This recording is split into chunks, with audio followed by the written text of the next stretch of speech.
Following distribution shows the daily pocket allowance of children of a locality. ಮಕ್ಕಳಿಗೆ ಕೈ ದುಡ್ಡು ಕೊಡೋದು ಬಗ್ಗೆ ಮಾತಾಡ್ತಾ ಇದ್ದಾರೆ. The mean pocket allowance happens to be ₹18. Mean already ಕೊಟ್ಬಿಟ್ಟಿದ್ದಾರೆ. ಸೊ ಮೊದಲನೇದಾಗಿ given mean happens to be ₹18. Find the missing frequency. Frequency missing ಇದೆ ಅಂತ ಇಲ್ಲಿದೆ ನೋಡಿ ಅಲ್ವಾ. ಸೊ ಫ್ರೀಕ್ವೆನ್ಸಿ ಗೊತ್ತಿಲ್ಲ. ಎಷ್ಟು ಮಕ್ಕಳು ಅಂತ ಗೊತ್ತಿತ್ತು ಅಂತ ಹೇಳಿದ್ರೆ ನಾವು ಡೈರೆಕ್ಟಾಗಿ ಕಂಡುಹಿಡಿಯಬಹುದಾಗಿತ್ತು, ಬಟ್ ಅದು ಗೊತ್ತಿಲ್ಲ. ಬಟ್ ಮೀನ್ ಕೊಟ್ಟಿದ್ದಾರೆ. ಸೊ ಇಲ್ಲಿ ಎಷ್ಟು ಅನ್ನೋನ್ ಇದೆ? Frequency is the only one unknown. How many equation do we require? We need one equation. ಎಲ್ಲಿಂದ ಸಿಗುತ್ತದು? ನಮ್ಮ ಮೀನ್ ಫಾರ್ಮುಲಾ ಇಂದ. ಅದೊಂದು ಈಕ್ವೇಶನ್ ಆಗುತ್ತಾನೆ. LHS ಗೊತ್ತಿದೆ ಆಲ್ರೆಡಿ. RHS ಕಂಡುಹಿಡಿಯಬೇಕು. So same procedure.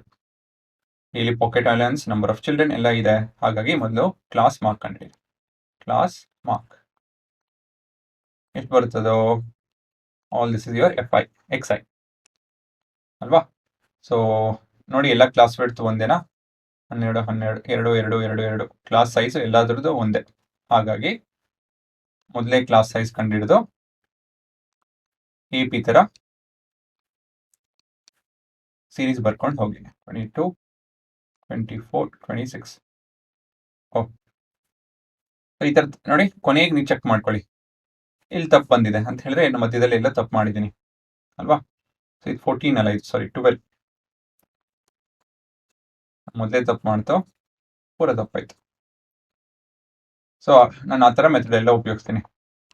12, 14, 16, 18, 20, 22, 24. ಸೊ ಕೊನೆಯದಾಗಿ ಚೆಕ್ ಮಾಡಿ ಕರೆಕ್ಟ್ ಆಗಿದೆಯಾ ಅಂತ ಹೇಳಿ. 23 + 25/2 is 24. This is how you find the class mark ಅಂತ ಹೇಳಿದ್ರೆ ಮಿಡಲ್ ನಂಬರ್ಸ್. ಆಯ್ತಾ. ಈ ಥರ ಒಂದೆರಡು ವೆರಿಫೈ ಮಾಡ್ತು ಅಂತ ಹೇಳಿದ್ರೆ ಒಂದು ಸ್ವಲ್ಪ ಕಾನ್ಫಿಡೆನ್ಸ್ ಬರುತ್ತೆ, ಸರಿ ಮಾಡಿದೀವಿ ಅಂತ. ನೋಡಿ, ನಾನು ಸ್ಟಾರ್ಟಿಂಗಲ್ಲೇ ತಪ್ಪು ಮಾಡಿದೆ, ನಂಗೆ ಕರೆಕ್ಟಾಗಿ ಹಿಡಿದೆ. ಏನಕ್ಕೆ ಹಿಡಿದಿದ್ದು ಅಂತ ಹೇಳಿದ್ರೆ I just check the last row. So ಆ ಥರ ಎಲ್ಲ ನೀವು ಬುದ್ಧಿವಂತಿಕೆ ಉಪಯೋಗಿಸ್ಬೋದು. ಇವಾಗ ಡಿಸೈಡ್ ಮಾಡಿ ಏನು ಮಾಡೋದು ಅಂತ ಹೇಳಿ. ಇದನ್ನೇ ಕಂಟಿನ್ಯೂ ಮಾಡೋಣ, ಇಲ್ಲ ಅಂತ ಹೇಳಿದ್ರೆ ಯೋಚನೆ ಮಾಡಿ.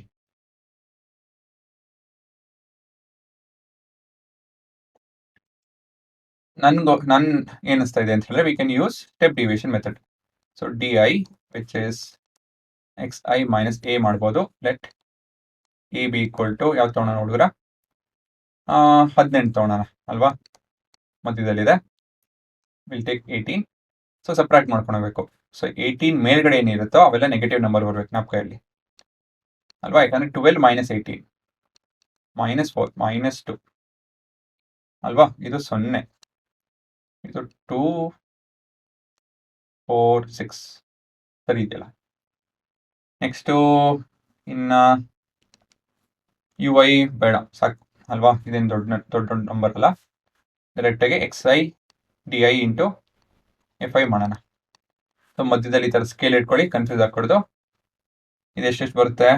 -42, -24, -18, 0, 2F ಅಲ್ವಾ. ಇದೆಲ್ಲ ನೆಗೆಟಿವ್ ನಂಬರು. So 2F. ನನ್ನ ಸ್ಟೂಡೆಂಟ್ ಏನು ಮಾಡೋಳು ಅಂತ ಹೇಳಿದ್ರೆ ಸಪ್ರೇಟಾಗಿ ಬರ್ಕೊಂಡವಳು, ಸ್ವಲ್ಪ ಕನ್ಫ್ಯೂಸ್ ಆಗ್ಕೊಡೋದು ಅಂತ. 2F ಆಯಿತಾ. ಮಿಕ್ಕಿದ್ದು 20 ಮತ್ತು 24. ಇದು ಒಳ್ಳೆ ಮೆಥಡ್. ಇದು ಸ್ವಲ್ಪ ಸೈಡಲ್ಲಿ ಬರ್ಕೊಳ್ಳಿ. ನಂಗೆ ಜಾಗ ಇಲ್ಲ, ಇಲ್ಲೇ ಲೈನ್ ಎಳೆದ್ಬಿಟ್ಟಿದ್ದೇನೆ. ಇಲ್ಲ ಅಂತ ಹೇಳಿದ್ರೆ ಈ ಥರ ಬರ್ಕೊಳ್ಳಿ. ಏನಕ್ಕೆ ಅಂದರೆ ಇದು ಮತ್ತು ಇದು ಕನ್ಫ್ಯೂಸ್ ಆಗ್ಕೊಡೋದು.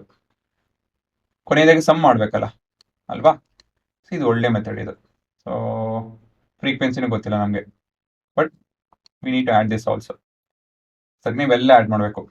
ಇದು ಆ್ಯಡ್ ಮಾಡಿದಾಗ ಎಷ್ಟು ಬರುತ್ತೆ? 44 - F ಸಾರಿ +F ಸರಿನಾ. ಇದು 44 + F ಬರ್ತದೆ. ಚೆಕ್ ಮಾಡ್ಕೊಂಬಿಡಿ. 15, 22, 22, 35, 9 ಕರೆಕ್ಟ್ ಆಗಿದೆ ಅಲ್ವಾ. ಈ ಸಮ್ ಬಂದು ಇಲ್ಲಿ ಕೂಡ ಕಟ್ ಮಾಡ್ಬೋದು. +24 - 24 ಕಟ್ ಮಾಡ್ಕೊಳ್ಳಿ.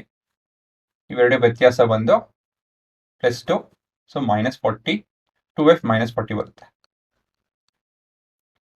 2f -40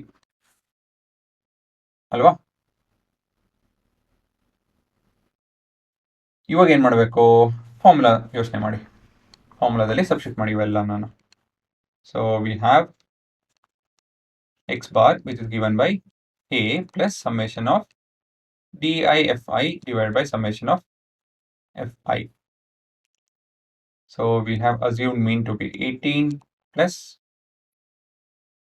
2f minus 40 divided by 44 plus f which is equal to 18. ಇವೆರಡು ಒಂದೇ ನಂಬರ್ ಅಲ್ವಾ, ಹಾಗಾಗಿ ಇವೆರಡು ಕ್ಯಾನ್ಸಲ್ ಆಗುತ್ತೆ.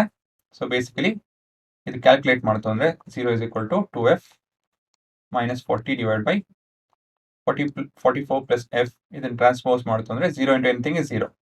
So 2f minus 40 is equal to 0 into 44 plus f which is 0.